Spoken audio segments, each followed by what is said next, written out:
오늘 본문은 솔로몬의 마지막 이야기가 기록되어 있습니다.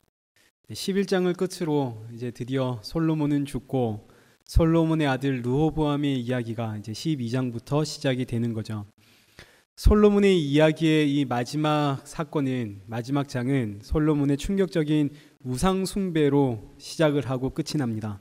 이제 우리가 그동안 살펴보았듯이 솔로몬의 일천번제와 솔로몬의 성전 건축이 우상 숭배였습니다 라는 말씀을 사실은 우리 그동안 계속 들어왔어도, 이제 사실 이 성경 말씀을 보면 이 말씀들이 과연 진짜 솔로몬의 우상 숭배를 지적하고 있는 것인지, 아니면 목사님이 그렇게 해석하시니까 우상 숭배가 된 것인지 참 헷갈릴 때가 많이 있죠.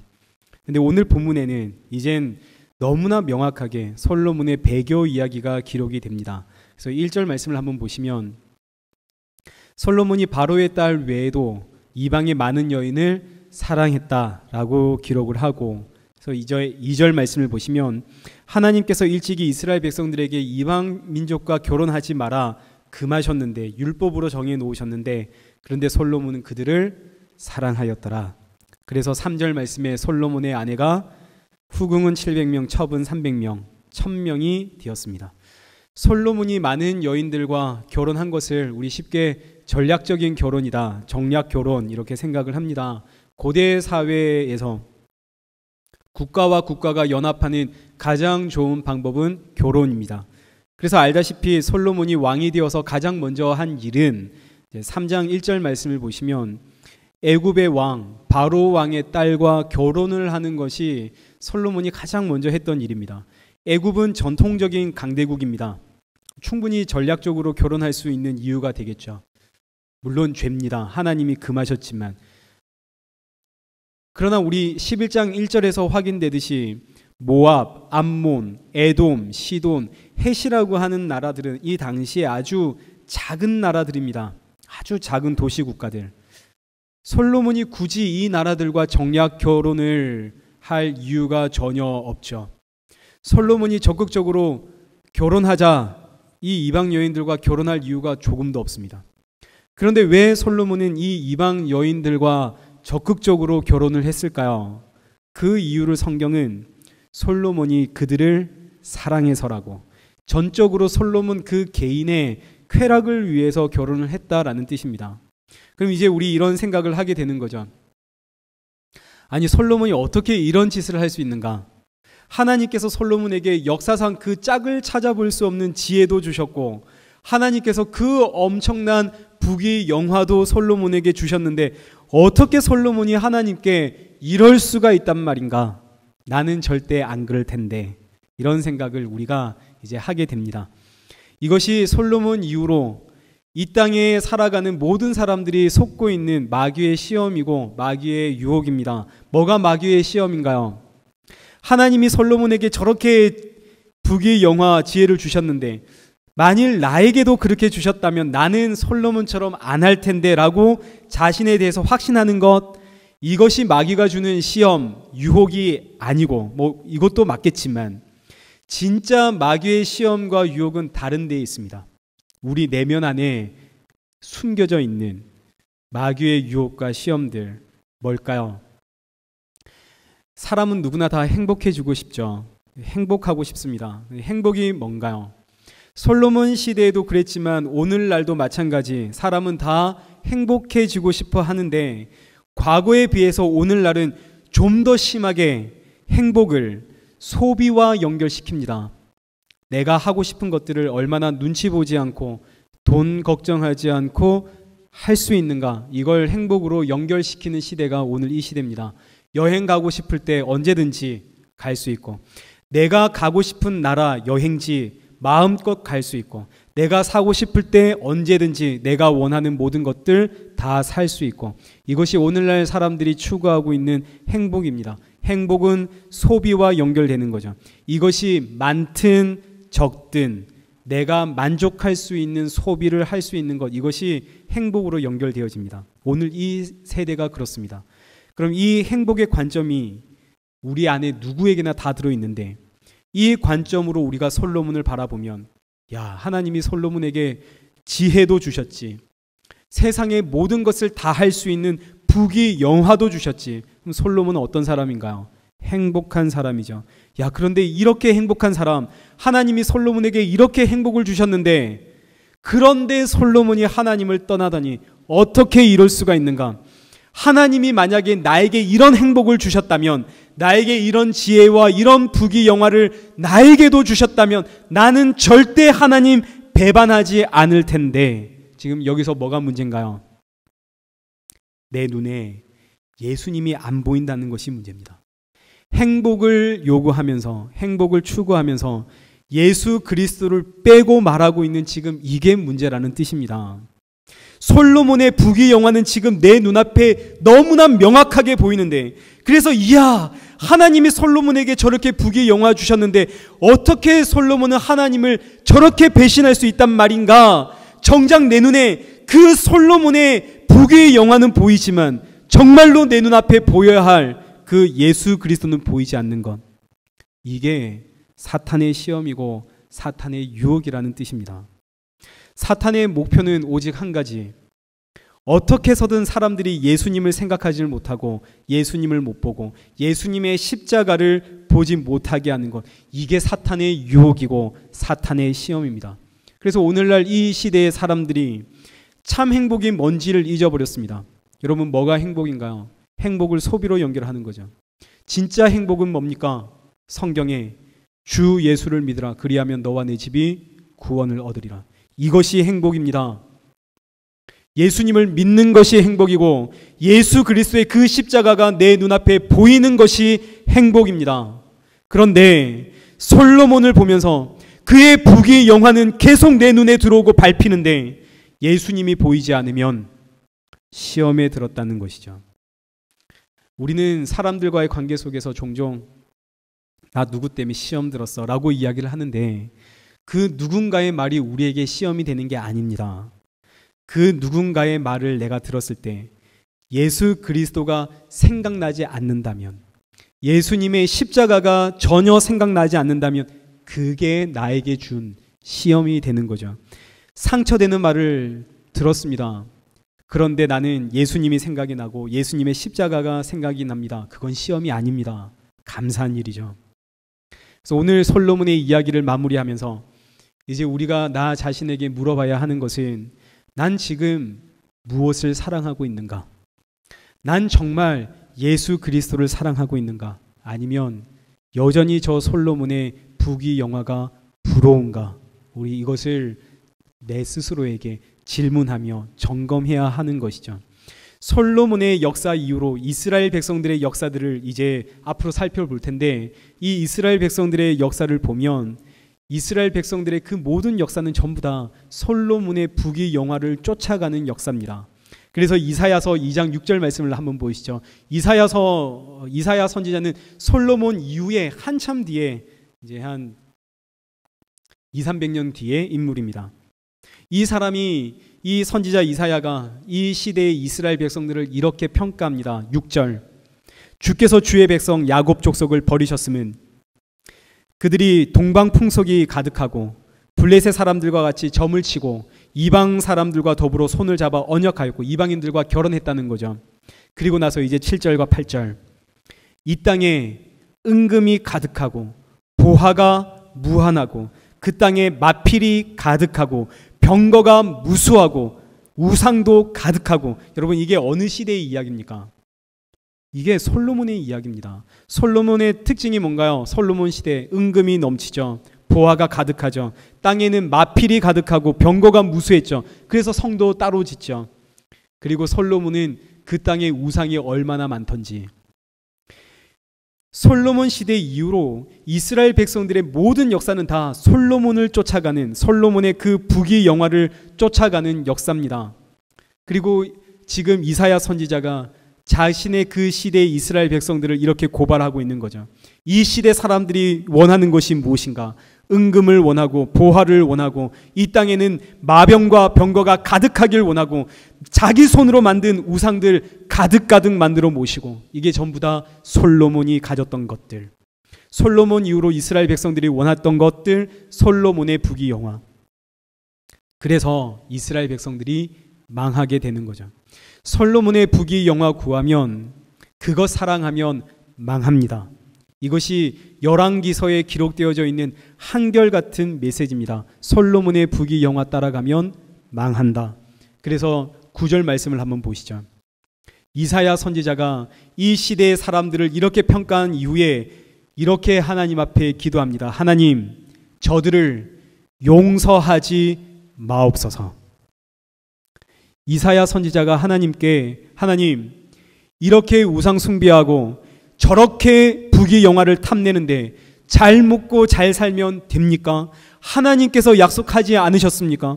우상 숭배하고 부귀영화 탐내고 그러면 벌 주셔야 되는 거 아닙니까? 하나님의 말씀 아닙니까? 그러니 하나님, 저들 하나님의 약속 따라 용서하지 마십시오.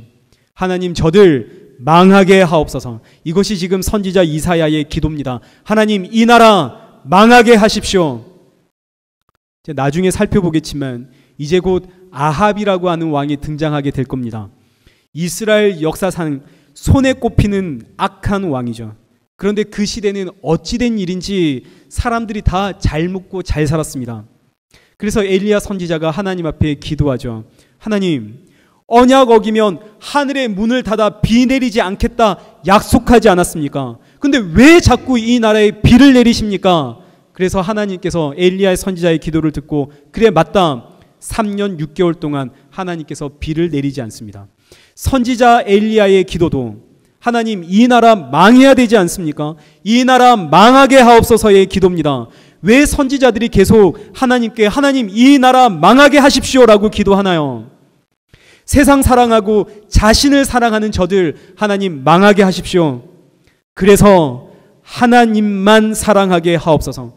구원자이신 예수 그리스도를 보게 하옵소서. 이것이 선지자들의 한결같은 기도입니다.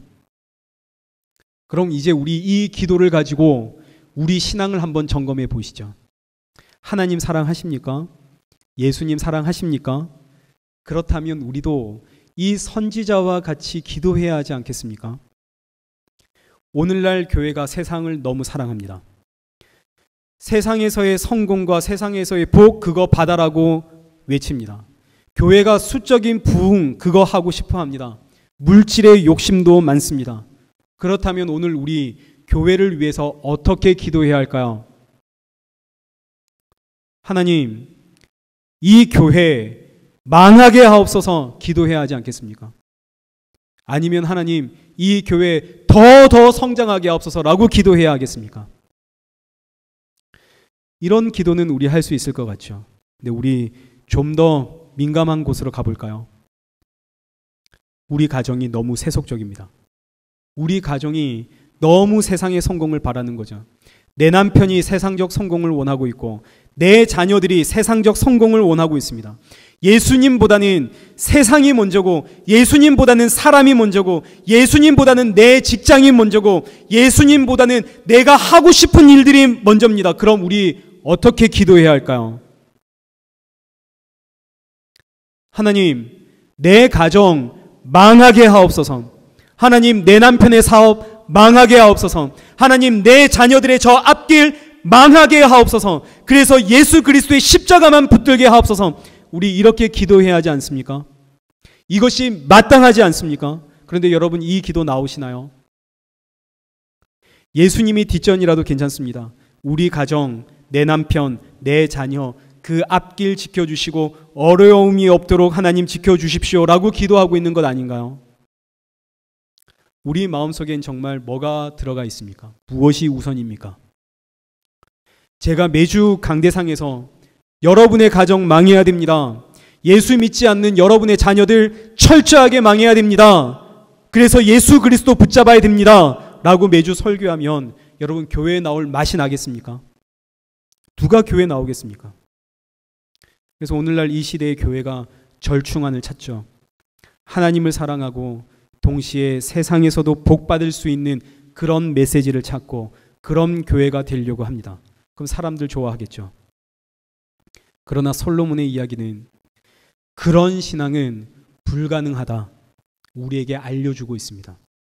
하나님 사랑하면서 동시에 세상에서 복을 받고 잘 살려고 하는 그런 신앙이란 애초에 불가능하고 애초에 존재하지 않습니다. 이것이 솔로몬 이야기의 핵심입니다. 그런 복음이란 없다는 거죠. 그래서 누가복음 16장 13절, 너희는 두 주인을 섬길 수 없다. 하나님과 재물을 겸하여 섬길 수는 없다. 예수님의 말씀입니다. 사람은 그 누구도 하나님과 재물을 함께 추구할 수가 없습니다. 하나님이면 하나님, 재물이면 재물. 하나님도 사랑하고 재물도 사랑하는 이스라엘 백성들, 선지자 이사야도 선지자 엘리야도 한결같이 하나님 앞에, 하나님 저들 망하게 하옵소서, 세상 붙잡고 사는 저들 망하게 하십시오. 그리고 하나님 사랑하고 예수 사랑하는 십자가 붙잡는 인생 되게 하옵소서라고 기도를 하는 거죠. 오늘 우리의 기도가 이래야 하지 않겠습니까? 그러자 하나님께서 뭐라고 대답을 하시냐면 이사야 2장 12절, 만군의 여호와의 날이 임합니다. 하나님이 오는 날에 주께서 오십니다. 그날 20절, 사람들이 이 세상이 너무 좋아 세상에서 붙잡았던 것들, 그 은 우상, 금 우상, 물질 이야기입니다. 재물, 그 붙잡았던 그 모든 것들, 주께서 오시는 날에는 두더지와 박쥐들에게 집어던지고 나는 험악한 바위 틈에 숨어 여호와의 영광을 피하겠다 한답니다. 그래서 22절에 하나님께서 말씀하는 거죠. 너희는 인생 의지하지 마라. 너희의 호흡은 코에 있나니 새말 가치가 어디에 있느냐. 하나님의 말씀입니다. 세상 붙잡고 살았던 모든 사람들, 이 세상의 부귀영화 누리며 그거 붙잡았던 사람들, 하나님도 사랑하고 세상 사랑했던 그 사람들, 여호와 하나님의 날엔 붙잡았던 모든 것 다 두더지와 박쥐에게 집어던져버리고 숨어 피하는, 인생 의지하지 마라. 사람이 만든 것, 사람이 이룬 것, 이 세상에 좋아 보이는 그 모든 것들, 너의 하나님 여호와 앞에 새말 가치가 있느냐. 오늘 우리는 무엇 사랑하고 있습니까? 예수님의 십자가 사랑한다고 우리 고백하고 있는데 그렇게 고백하면서 뭘 그렇게 달라고 하십니까? 제 이야기입니다. 제가 새벽마다 하나님 앞에 주시옵소서 주시옵소서 하고 있는 거죠. 제가 솔로몬 설교하면서 기도가 바뀌어가기 시작했습니다. 주시옵소서 주시옵소서 하던 제가, 하나님 이젠 제가 정말 솔로몬과 같군요. 망해도 마땅한데 십자가 보게 하시니 감사합니다. 저를 보니 제 가정 진작에 무너졌어야 마땅하고 망했어야 마땅한데 주께서 이렇게 지켜주시니 감사합니다. 지금 제가 매주 제처와 함께 나누는 이야기가 이 이야기입니다. 제처와 함께 우리 망할 인생이 마땅하니 우리 이 인생에 욕심내지 말고 십자가만 붙잡고 살자. 제처와 요즘 그 이야기 주고받고 있습니다. 솔로몬의 부귀영화가 아니라 예수님의 십자가입니다. 솔로몬의 부귀영화는 우상 숭배입니다. 우리 지난주에 살펴보았듯이 솔로몬의 그 모든 부귀영화는 금 666달란트, 하나님을 대적하는 짐승의 숫자. 그래서 오늘 본문 말씀 9절 한번 보시죠. 솔로몬이 마음을 돌려 이스라엘의 하나님 여호와를 떠남으로 여호와께서 그에게 진노하시니라. 여호와께서 일찍이 2번이나 그에게 나타나시고, 하나님께서 일찍이 솔로몬에게 2번 나타나셨습니다. 그리고 솔로몬에게 뭐라고 하셨나요? 10절, 이 일에 대하여 명령하사 너 다른 신 섬기지 마라 하나님께서 하셨습니다. 하나님은 솔로몬의 인생에 몇 번 나타나셨나요? 2번 나타나셨습니다. 2번 다 하나님의 그 말씀이 뭔가요? 너는 다른 신 섬기지 마라. 하나님께서 언제 솔로몬에게 2번 나타나셨나요? 첫째, 솔로몬이 왕이 되어서 하나님 앞에 1천 번제를 드리던 날, 솔로몬이 처음으로 왕이 되었을 때, 그때 하나님께서 솔로몬에게 나타나 솔로몬에게 너의 그 1천 번제는 우상 숭배니 너 그 1천 번제 드리려고 하지 말고 하나님 앞에 출입할 수 있는 그 영원한 지혜를 구해라, 예수님을 구해라는 뜻입니다. 두 번째, 언제 하나님께서 솔로몬에게 나타나셨나요? 솔로몬이 성전 봉헌식을 끝내던 날, 그때가 언젠가요? 솔로몬이 왕이 되고 20년이 지난 날입니다.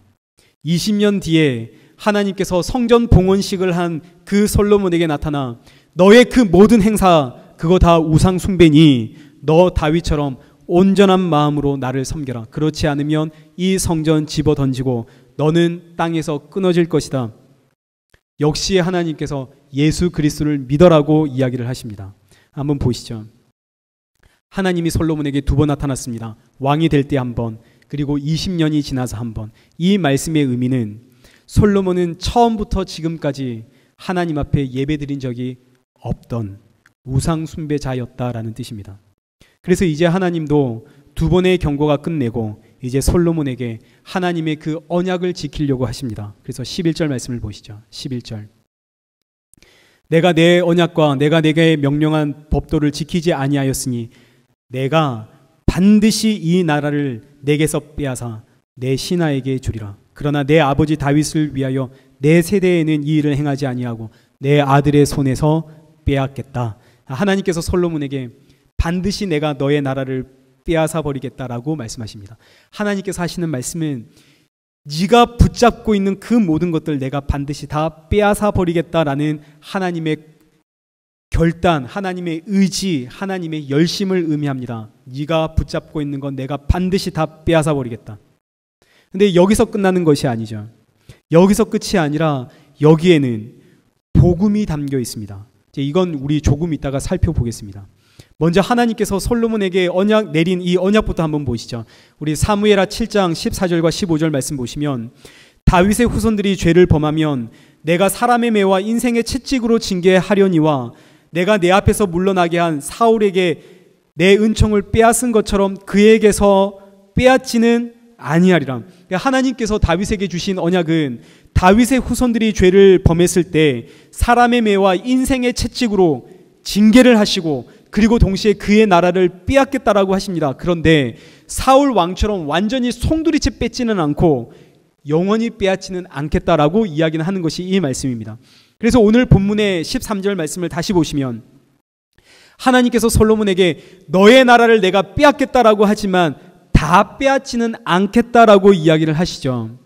그리고 너의 때에는 내가 빼앗지 않겠다 이야기를 하시는데 이제 여기에 복음이 담겨 있습니다. 이제 여기에 담겨 있는 이 복음은 일단 나중에 살펴보도록 하고 이 본문의 순서에 따라서 이제 14절에 진행되어지는 내용은 하나님의 그 약속대로 이제 하나님께서 솔로몬에게 사람의 매 그리고 인생의 채찍으로 징계하는 내용이 이제 등장을 합니다. 하나님의 약속대로 2번의 경고를 무시한 솔로몬, 이제 하나님께서 우상 숭배자인 이 솔로몬에게 사람의 매와 인생의 채찍으로 때리기 시작하는 거죠. 3명의 사람이 등장을 합니다. 첫 번째 사람은 하닷입니다. 우리 14절 말씀 보시죠. 하나님께서 에돔 사람 하닷을 일으켜 솔로몬의 대적이 되게 하셨습니다. 이 에돔 사람 하닷은 솔로몬의 대적이 되었는데 누구의 뜻을 따라 솔로몬의 대적이 되었나요? 하나님의 뜻입니다. 하닷이 어느 날 내가 솔로몬의 대적이 되겠다라고 한 것이 아니라 어느 날 하나님이 그에게 마음을 넣어주셔서 하닷이 하나님의 뜻에 따라 솔로몬의 대적이 되었습니다. 그리고 이제 성경은 이 하닷이라고 하는 그 인생의 스토리를 이야기를 합니다. 하닷이라는 그 인생의 스토리를 이제 이야기를 하는데 이 모든 것들이 다 누구의 손 안에서 진행되었다는 것 이야기하고 싶은 걸까요? 하나님의 뜻에 따라, 하나님의 절대 주권에 따라 이 하닷이라고 하는 그 인생의 스토리가 펼쳐진다라는 뜻입니다. 그래서 15절과 16절 말씀을 한번 보시죠. 다윗이 에돔에 있을 때 다윗의 군대 장관 요압이 무려 6개월 동안 이 에돔의 모든 남자의 씨를 다 말리려고 합니다. 없애버리려고 하는 거죠. 그런데 하닷은 작은 아이입니다. 왕자입니다. 그래서 신하들 몇몇과 함께 애굽으로 도망가는데 애굽 땅에 도착을 했더니 애굽 왕 바로에게 은총을 크게 받아서 애굽 왕이 자기 왕비의 여동생을 이 하닷에게 아내로 줍니다. 바로 왕과 하닷이 한 가족이 되고 만 것이죠. 그런데 21절 하닷이 다윗도 죽고 요압도 죽었다는 소식을 듣게 되자 바로 왕에게 나 에돔으로 가고 싶습니다. 그러자 22절에 바로 왕이 묻죠. 나랑 살면서 뭐가 부족한 게 있었니? 하닷이 없습니다. 그렇지만 저를 보내주십시오. 바로 왕이 묻는 겁니다. 너 왜 가려고 그러니? 하닷이 모르겠습니다. 그런데 가고 싶습니다. 그래서 하닷이 에돔이라는 나라에 가서 나라를 세우고 그때부터 일평생 솔로몬의 대적이 되어서 솔로몬을 괴롭히는 거죠. 이걸 다 누가 하셨다고요? 하나님이 하셨다고요. 두 번째 대적을 한번 보시죠. 23절. 하나님이 또 엘리아다의 아들 루손을 일으켜 솔로몬의 대적자가 되게 하시니 그는 그의 주인 소바왕 하닷 에셀에게서 도망한 자라. 두 번째 솔로몬의 대적은 루손입니다. 근데 루손이 왜 솔로몬의 대적이 되었나요? 역시 하나님의 뜻입니다. 다윗이 소바 사람을 죽일 때 소바 왕의 신하 이 르손이 사람을 모아서 다메섹으로 도망갔다가 거기서 왕이 되었습니다. 그리고 일평생 솔로몬의 대적이 되는 거죠. 이 모든 과정을 지금 누가 진행하고 있다고요? 하나님이 진행하고 있다고요. 철저하게 하나님의 계획 속에서 르손이라고 하는 인물이 철저하게 하나님의 뜻을 따라 하닷이라고 하는 사람이 그의 인생이 지금 진행되어지고 있더라라는 뜻입니다. 세 번째 솔로몬의 대적은 26절 솔로몬의 신하인 여로보암입니다. 어느 날 하나님의 선지자 아히야가 이 여로보암을 찾아옵니다. 그리고는 옷을 12조각으로 찢어서 이 여로보암에게 10조각을 손에 쥐어줍니다. 이게 31절 말씀이죠. 31절. 여호와의 말씀이 네가 이 나라를 내가 이 나라를 솔로몬의 손에서 찢어 빼앗아 너에게 10지파를 주겠다. 여로보암이 솔로몬의 대적이 된 것은 누구의 뜻인가요? 이건 역시 하나님의 뜻입니다. 하나님이 솔로몬의 나라를 찢어서 여로보암에게 10지파를 주는 거죠. 그럼 여기까지를 우리 한번 정리해 보겠습니다. 어린 하닷이 애굽으로 도망갔는데 거기서 은총을 받아서 바로 왕과 한 가족이 되었습니다. 그런데 어느 날 에돔으로 돌아가고 싶은 마음이 생겨서 에돔으로 돌아가 나라를 세우고 일평생 솔로몬을 대적하는 대적이 되었습니다. 소바 사람 르손 역시 다메섹에서 살다가 나라를 세우고 일평생 솔로몬을 괴롭히는 대적이 됩니다. 거기에 자신의 전생애를 바칩니다. 솔로몬의 신하 여로보암이 있습니다. 솔로몬의 나라를 찢어 무려 10지파를 가져가는 인물입니다. 그런데 이 모든 일들이 하나님의 완벽한 계획과 뜻 속에서 이루어지고 있습니다. 하나님의 절대 주권인 것이죠. 우리의 모든 삶이 완벽한 하나님의 계획 속에서 떠나지 못한다는 뜻입니다. 이 세상에 있는 모든 일들 다 하나님의 완벽한 계획과 뜻 속에서 진행되어지고 있습니다. 지금 이 온 세상엔 하나님의 뜻만이 가득 차 있다라는 뜻입니다. 하나님의 말씀만이 이 온 세상엔 가득 차 있습니다. 이 세상에 일어나고 있는 크고 작은 모든 일들 우린 다 이해할 수 없습니다. 어느 날 지진이 일어나서 수천 명의 사람이 죽어가고 우리 왜 그런 일들이 일어나는지 다 알 수 없습니다. 근데 알 수 있는 건 한 가지. 완벽한 하나님의 계획에 따라 일어나고 있다는 사실. 근데 이게 우리는 불합리한 것이죠. 이게 우리는 쉽게 받아들여지지 않습니다. 그게 솔로몬입니다. 그래서 솔로몬이 이 하나님의 절대적인 주권, 모든 것들이 하나님의 뜻에 따라 이루어진다라고 이 세상에서 일어나고 있는 그 모든 불합리함들 그거 솔로몬이 거부합니다. 받아들이지 않는 거죠.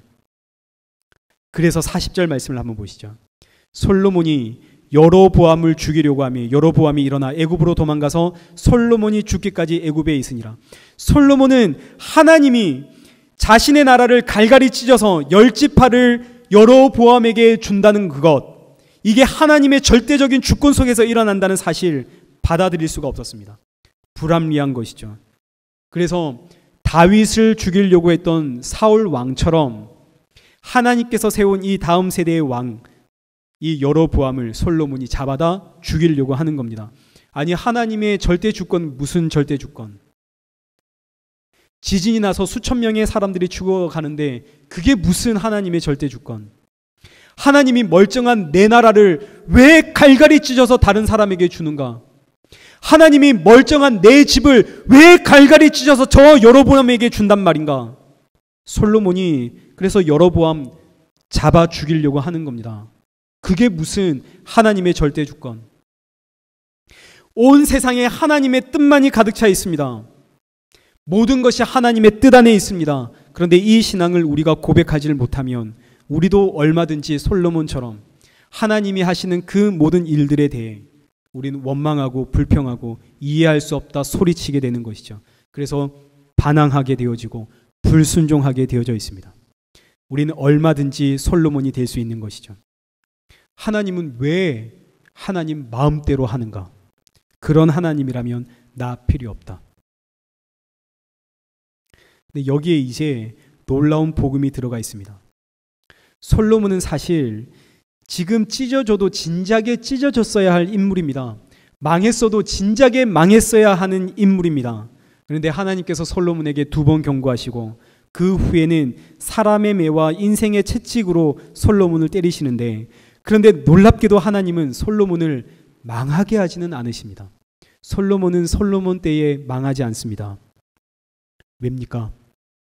하나님께서 왜 솔로몬 생전에 솔로몬 망하지 않게 하겠다라고, 솔로몬 생전에는 솔로몬의 나라 찢어버리지 않겠다라고, 또 내가 찢어버려도 완전히 다 찢지는 않겠다라고 왜 이렇게 하나님께서 말씀하시나요? 누구 때문에? 다윗 때문에. 그럼 이게 무슨 뜻인가요? 아버지 다윗이 워낙에 하나님을 잘 섬겨서 하나님이 그 아버지 다윗을 보고 이 아들 솔로몬 이거 봐주겠다라는 이런 뜻인가요? 그래서 그래, 우리 나의 자녀를 위해서 내가 하나님 잘 믿자 이런 건가요? 절대로 아닙니다. 모든 신앙은 항상 나 자신과 하나님과의 관계지, 내 아버지가 예수를 잘 믿었다고 해서 그 공로가 나에게로 전달되는 것 없습니다. 우리 하나님 앞에 내세울 공로라는 게 없죠. 우리는 하나님께서 솔로몬에게 다윗 때문에 너의 생전에는 나라를 나누지 않겠다라고 하시는 이 약속의 의미는, 이 말씀의 의미는 다윗은 예수 그리스도의 모형이기 때문입니다. 다윗 때문에 너의 나라를 너의 생전엔 찢어내지 않겠다, 이 말씀의 의미는 솔로몬은 찢어져도 수백 번은 더 찢어져야 할 사람인데, 벌써 망했어야 할 사람인데, 그런데 그가 찢어지지 않는 이유는 솔로몬 너를 위해 십자가에 달려 죽은 예수 때문에. 그래서 39절, 내가 이로 말미암아 다윗의 자손을 괴롭게는 할 것이나 영원히는 하지 않겠다. 여기 다윗의 자리에 예수님을 한번 넣어 보시죠. 하나님께서 예수님의 자손들, 예수 그리스도의 그 십자가로 구원받은 하나님의 백성들은 내가 괴롭게는 하겠지만 영원히 괴롭게 하지는 않겠다. 그 이야기입니다. 솔로몬은 하나님의 자녀입니다. 솔로몬은 하나님의 백성입니다. 지금은 비록 지금 한평생을 우상 숭배와 쾌락과 그리고 부귀 영화에 집착하고 있는 세상의 사람이지만 솔로몬 그는 하나님의 자녀이기에 하나님께서 그를 괴롭게는 하지만 영원히 괴롭히지 않는 이유는 솔로몬을 위해 십자가에 죽으신 예수 그리스도 때문에. 그래서 하나님이 사람의 매와 인생의 채찍으로 솔로몬을 때리는 거죠. 왜요? 믿음의 주요 온전케 하는 예수 그리스도를 바라보게 하려고, 예수 바라보는 인생 되게 하려고. 이것이 복음입니다. 하나님께서 솔로몬을 징계하시는 이유, 4절의 기록처럼 솔로몬의 마음이 그 아버지 다윗의 마음과 같지 않아서. 다윗의 마음은 어떤 마음인가요? 우리 지난주에 살펴보았듯이 다윗의 마음은 상한 심령입니다. 상한 심령이라고 하는 것은 시편 51편에 기록되어 있는 것처럼 여긴 없습니다. 주여, 나는 죄 중에 태어난 죄인입니다. 나는 내 주의 살과 피를 먹고 마시지 않으면, 내 주의 십자가의 사랑이 없으면 살 수 없는, 소망이 없는 죄인입니다. 그래서 나는 오늘도 십자가의 사랑을 보길 원하고 듣길 원하고, 오늘도 날마다 주의 십자가를 붙잡고 살기를 소원합니다. 이것이 상한 심령입니다. 이 상한 심령이 없어서 이 상한 심령 만들려고, 믿음의 주요 온전케 하시는 그 예수 그리스도를 바라보게 하려고 하나님께서 솔로몬과, 그리고 솔로몬처럼 오늘 인생의 부귀 영화를 추구하며 살아가는 이 땅의 모든 성도들을 사람의 매와 인생의 채찍으로 징계하는 거죠. 구원하시려고요. 히브리서 12장 11절, 무릇 징계가 당시에는 즐거워 보이지 않고 슬퍼 보이나 후에 그로 말미암아 연단받은 자들은 의와 평강의 열매를 맺느니라. 하나님이 주시는 징계는 당연히 즐겁지 않습니다. 오늘 나에게 주시는 사람의 매, 인생의 채찍 당연히 아픕니다. 그러나 시간이 지나면 이 징계는 반드시 의와 평강의 열매를 맺게끔 되어 있습니다. 구원받는다는 뜻입니다. 여러 가지 우리 삶에 문제가 생길 때 우린 이런 고민하는 거죠. 왜 나에게 이런 시련 주십니까? 제가 뭘 잘못해서 무엇이 문제가 있어서 이런 고통과 아픔을 주십니까? 혹시 내가 과거에 회개하지 못한 죄가 있어서 그런가? 그래서 하나님 앞에 찾아가 낱낱이 회개해 보기도 하고, 그래도 안 되면 혹시 내가 11조를 안 해서 그런가? 떼먹은 헌금이 있어서 그런가?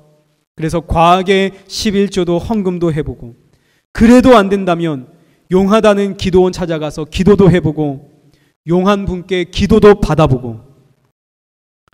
그러나 사실 우리는 왜 나에게 이런 문제들이 생겼을까에 대한 원인을 찾으려고 하지만, 그렇게 찾고 싶지만 사실 우린 찾을 수가 없습니다. 왜냐하면 성경엔 인과율이라는 게 없기 때문입니다. 신약 시대엔 인과율이 없습니다. 죄를 지으면 벌을 받죠. 이건 세상의 법칙입니다. 죄를 지으면 벌 받습니다. 그러나 신약 시대를 살아가는 성도는 죄를 지어서 벌 받는 게 아닙니다. 내가 죄를 지어서 벌을 받는다면 예수님의 십자가는 대체 무슨 의미가 있습니까? 나의 모든 죄, 나의 모든 죄의 값, 나의 모든 죄의 형벌은 예수 그리스도의 십자가에서 이미 다 끝이 났습니다. 예수님께서 저 십자가에서 다 지불하셨습니다. 나의 과거와 현재와 미래, 모든 나의 죄의 이 형벌은 예수님께서 다 십자가에서 짊어지셨습니다. 그래서 십자가를 짊어지고 가시는 예수님의 맞음이 나의 죄로 인하며 예수님의 그 침뱉음 당함이 다 나의 죄에 대한 값이요, 예수님이 받으시는 그 수치와 창피가 다 나의 죄값입니다. 내가 미래에 지을 그 모든 죄의 값도 다 예수님께서 그 수치와 창피를 당했죠. 나의 죄값입니다. 그러면 나의 모든 죄의 값은 저 십자가에서 다 끝났습니다. 그럼 왜 나에게 오늘 이 고통과 아픔과 문제가 생깁니까? 이건 죄 때문이 아닙니다. 죄는 다 십자가에서 끝났습니다. 그래서 우리는 원인을 찾을 수가 없습니다. 우린 원인을 찾을 수가 없죠. 그래서 성경은 원인을 찾아라고 말하지 않습니다. 너에게 그 깊은 죄 때문에 너가 지금 심판받는 거야 라고 우리에게 말하지 않습니다. 신약 성경은 원인을 찾으려고 하지 말고 널 향한 하나님의 의지를 발견해라 라고 우리에게 가르치고 있습니다. 이 일들을 통해서 기어코 나를 십자가만 보게 하려고, 기어코 저 십자가를 붙들게 하려고 끌고 가시는 하나님의 의지요, 하나님의 열심이구나, 이걸 우리에게 가르치고 있습니다. 이제 말씀을 맺겠습니다. 요한계시록 6장 9절입니다. 하나님의 말씀을 붙잡다가 죽임을 당한 성도들이 하나님께 이제 큰 소리로 외칩니다. 주님, 대체 언제 이 땅을 심판하실 겁니까? 그러자 하나님께서 이렇게 말씀을 하는 거죠. 11절, 너의 동무, 종들과 형제들이 예수처럼 죽임을 당하여 그 수가 차기까지 기다려라. 아직도 순교할 자들이 있다는 뜻입니다. 예수님처럼 죽임 당할 자들이 남아있다는 거죠. 순교할 자들, 그 순교의 수가 이제 가득 차면 내가 심판하겠다, 내가 재림하겠다, 하나님께서 하시는 약속입니다. 이제 여기서 죽임을 당하다라는 단어를 한번 보시죠. 죽임을 당하다라는 이 단어는 목이 잘리다라는 뜻입니다. 목이 잘리다. 목이 잘리다라는 이 의미는 단순한 죽음, 목이 베어서 죽는 이 죽음을 의미하는 것이 아니라 나의 가치, 나의 생각, 나의 판단이 담겨있는 이 머리가 잘려나가고 이 머리에 예수의 머리가 다시 얹혀진다는 것을 뜻하는 단어입니다. 교회의 머리는 누구신가요? 예수님이시죠. 무엇이 교회입니까? 이 건물이 교회인가요? 이거 교회 아니죠. 이건 예배당입니다. 교회는 오늘 저와 여러분이 교회입니다. 내가 교회죠. 그러면 내 머리는 누구신가요? 예수님이십니다. 그래서 내가 나를 다스리고 있던 나의 이 머리가 잘려나가고 예수님의 머리가 나의 머리가 되는 것, 이것이 목이 잘린다라는 뜻입니다. 이것이 죽임을 당한다라는 뜻이고 이것이 순교라는 뜻입니다. 순교는 예수님을 위해 내가 죽겠습니다라고 해서 죽는 것, 이것이 순교가 아니라 나의 이 머리가 잘려나가고 이 목에 예수의 머리가 붙어져야만 이것이 진정한 순교입니다. 내 머리가 잘려나가지 않았는데 예수님을 위해서 죽겠다 그러고 나가서 죽으면 그건 순교가 아니라 그냥 자기 열심, 자기 의에 지나지 않습니다. 내 머리가 잘리고 예수의 머리가 이 머리에 붙어야만 이것이 진정한 순교가 되는 것이죠. 사랑하는 성도 여러분, 순교하셨습니까? 오늘날 많은 사람들이 요한계시록 6장 9절에 있는 성도들처럼 예수님의 재림을 기다립니다. 땅 끝까지 복음이 전파되어지면 예수 그리스도가 오신다고, 우리 빨리 복음을 전하자라고 기대하고 소망하고 기도하고 그리고 복음을 전하죠. 그런데 여러분, 아닙니다. 그렇지 않습니다. 예수님께서 이 시대에 재림하지 않는 이유는 아직도 내 목이 잘려나가지 않아서입니다. 아직도 내가 순교당하지 않아서입니다. 아무리 땅 끝까지 복음이 전해져도 목이 잘려야 할 자들이 목 잘려지지 않으면 예수님 재림 안 하십니다. 왜요? 그들 살려야 하거든요. 예수님 왜 재림 안 하십니까? 너 때문에 못하고 있다. 너의 가정 때문에 못하고 있고 너의 자녀 때문에 못하고 있다. 그들 내가 살려야 하기 때문에, 그들의 머리가 잘리고 예수의 머리가 그들 위에 앉혀져야 되기 때문에, 그래서 하나님이 세상을 향한 나의 머리 잘라 예수의 머리를 갖다 붙이는 것, 이것이 순교고 이것이 성도의 복이 되어집니다. 하나님은 하나님의 자녀들 반드시 이 길로 끌고 가시죠. 세상에서 내 목을 떼기 위해 하나님은 성도에게 사람의 매와 인생의 채찍을 준비하셨습니다. 이것이 성도의 복입니다. 세상이 묻죠. 예수 믿고 너 무슨 복 받았니? 성도가 받은 복은 내 가정이 잘 되고 내 사업이 잘 됐어. 그거 복 아닙니다.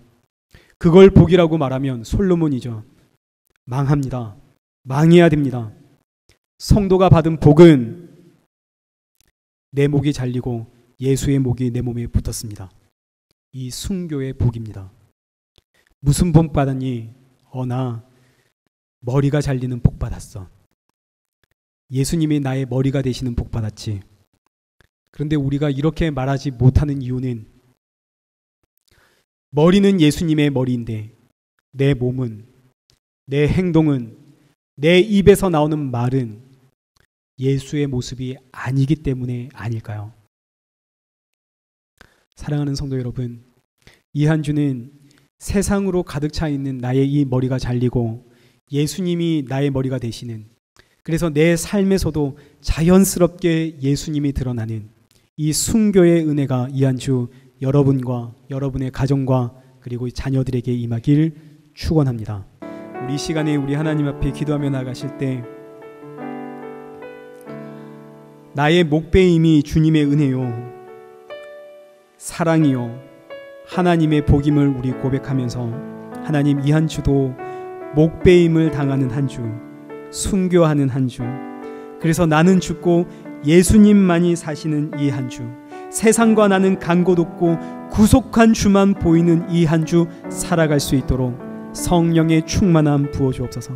주어진 모든 환경과 모든 일들이 나를 만들어 가시는 주의 손길임에 감사와 찬양만이 터져 나오는 성도가 되게 하여 주옵소서. 우리 이 시간 함께 하나님 앞에 기도하며 나가겠습니다. 기도하겠습니다. 살아계신 하나님, 우리 이 시간